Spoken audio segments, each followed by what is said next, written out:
ایک عورت کے رونے کی آواز آئی.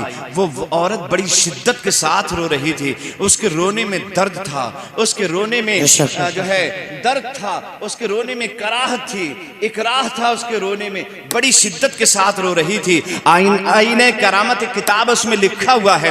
اس کے رونے میں اتنی شدت تھی اور اتنی حدت تھی اس کے رونے میں کہ اس کے رونے کی وجہ سے پانی کے اندر مچھلیوں کے پیٹ کے اندر انڈے پگھل پگھل کر پانی ہو گئے تھے. اتنی شدت سے رو رہی تھی وہ. اس کے رونے سے مچھلیوں کے پیٹ کے انڈے پگھل پگھل کر پانی ہو گئے تھے. اتنی شدت سے وہ عورت رو رہی تھی.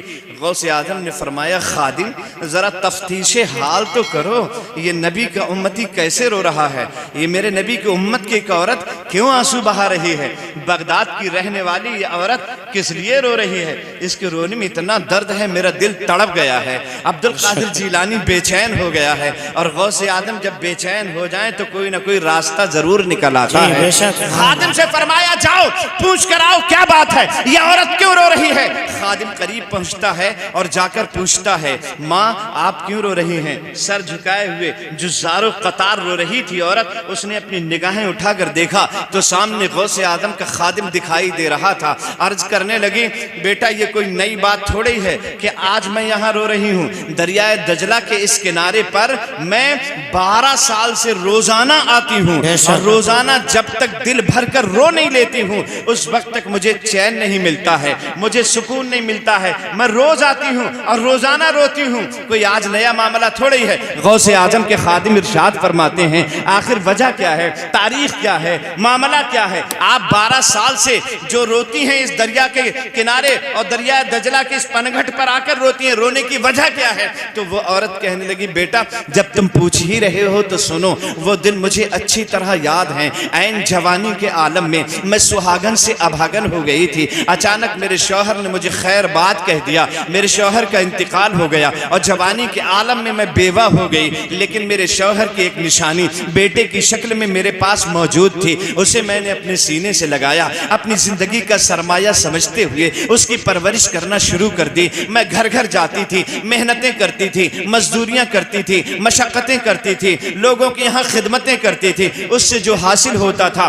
وہ میرے بچے کا ذریعہ معاش بنا کرتا تھا. اور آخر کار ان فوان شباب کو میرا بچہ پہنچنے لگا, میرے بچے کی نشو و نما ہونے لگی. دیکھتے ہی دیکھتے میرا نوجوان ان فوان شباب کو پہنچا. وہ کڑیل خوبصورت نوجوان 18 سال کی عمر ہو گئی. میں نے اپنے بچے کی شادی کرنے کی خواب دیکھنا شروع کر دیے. بڑا حسین تھا میرا شہزادہ, بڑا پیارا تھا میرا شہزادہ. میں صبح کو اٹھتی تو آنکھیں اسی کا چہرہ دیکھ کے آنکھیں کھولا کرتی تھی, اور جب سوتی تھی تو اس کا چہرہ دیکھ کے آنکھیں بند کیا کرتی تھی. وہی تو میری زندگی کا اکلوتا سہارا تھا.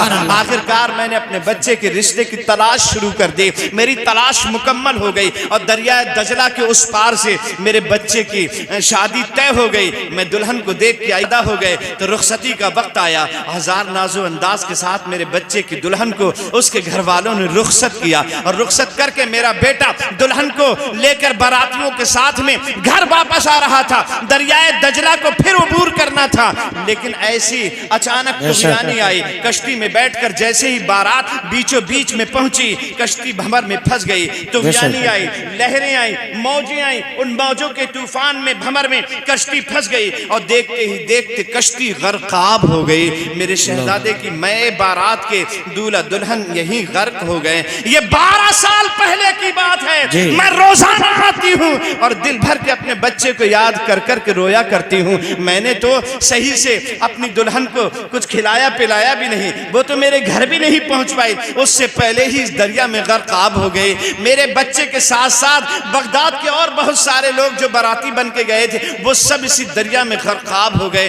غوث اعظم کی خادم کی آنکھیں چھلک پڑی اور غوث اعظم کی بارگاہ میں جا کے عرض کرنے لگا حضور معاملہ ایسا ہے. حضور غوث اعظم اس عورت کے قریب آئے, ارشاد فرمایا ماں بتاؤ تمہارے بچے کی کشتی کہاں پر ڈوبی ہے. وہ عورت کہتی ہے مجھے یہ تو پتا نہیں بیٹا کہ کشتی کہاں پر ڈوبی ہے, البتہ لوگ بتاتے ہیں کہ یہیں پہ ڈوبی ہے. غوث اعظم نے جب اشارہ دیکھا اس بوڑھی عورت کا کہ یہیں پہ ڈوبی ہے, اپنی انگشت مبارک کا اشارہ فرماتے ہیں اور فرماتے ہیں اے 12 برس کی ڈوبی ہوئی کشتی باہر نکل.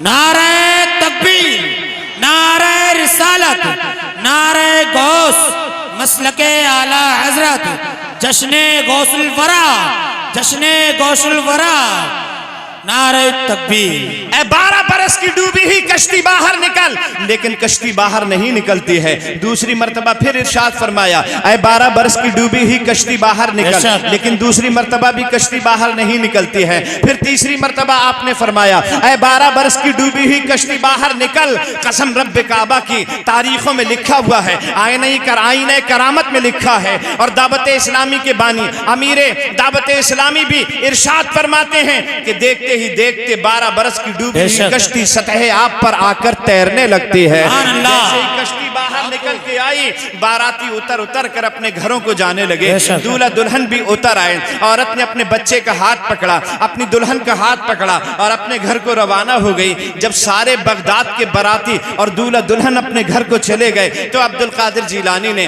رب کی بارگاہ میں اپنے ہاتھوں کو لمبا کر دیا، یا اللہ اب تک ایسا ہوتا تھا کہ جب میں ایک مرتبہ کہتا تھا تبھی میری تمنا اور خواہش پوری ہو جاتی تھی، آج میں نے 3 مرتبہ کہا ہے تب تو نے میری تمنا کو پورا کیا ہے۔ آواز آتی ہے اے عبد القادر جیلانی، اگر ہم چاہتے تو پوری کائنات کو ایک لمحے میں پیدا کر سکتے تھے، لیکن ہمارا یہ اصول ہے، ہم نے پوری کائنات کو 6 دن میں بنایا ہے۔ جب تم نے پہلی مرتبہ کہا تھا تو ہم گوشت اکٹھا کر رہے تھے، جو گوشت دریا کے جانور کھا گئے تھے، دریا کی مچھلیاں کھا گئی تھی۔ جب تک تم نے دوسری مرتبہ کہہ دیا، ہم نے باراتیوں کو سجایا،